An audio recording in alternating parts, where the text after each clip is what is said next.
Assalamualaikum, nama saya Cantika Salsabila, NIM 20862060919 dari kelas 2B.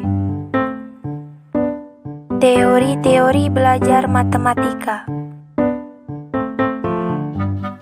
Mata kuliah Pendidikan Matematika SD kelas rendah. Dosen pengampu Nur Haswinda MPD. Pendahuluan. Belajar adalah suatu proses, suatu kegiatan dan bukan suatu hasil atau tujuan. Belajar bukan hanya mengingat akan tetapi lebih luas daripada itu, yakni mengalami. Hasil belajar bukan suatu penguasaan latihan, melainkan perubahan kelakuan.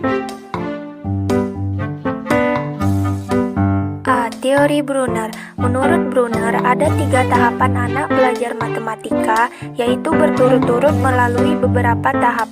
Yang pertama, tahap enaktif atau tahap kegiatan. Yang kedua, tahap ikonik atau tahap gambar bayang. Dan yang ketiga, tahap simbolik. 1. Tahap enaktif atau tahap kegiatan.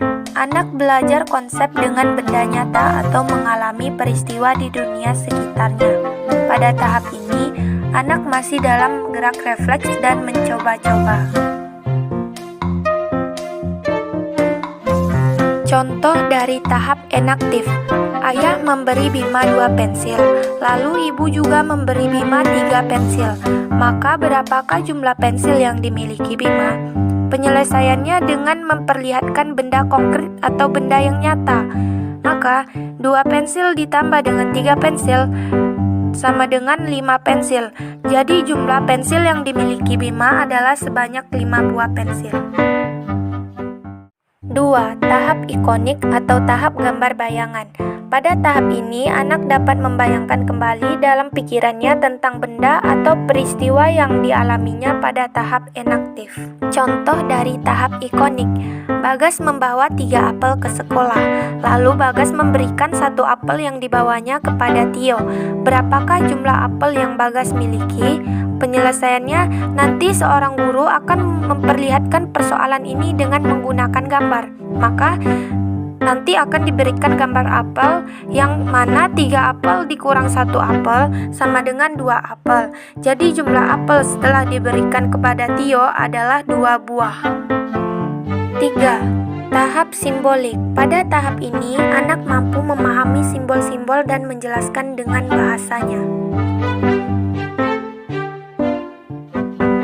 Contoh dari tahap simbolik. 1 ditambah 5 sama dengan 6, 4 ditambah 4 sama dengan 8, 5 ditambah 5 sama dengan 10. Mengapa ini disebut contoh dari tahap simbolik?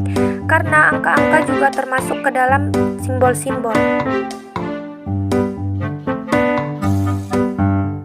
Sekian penjelasan dari saya mengenai salah satu teori belajar matematika, yaitu teori yang dikemukakan oleh Brunner. Semoga teman-teman dapat memahaminya. Terima kasih.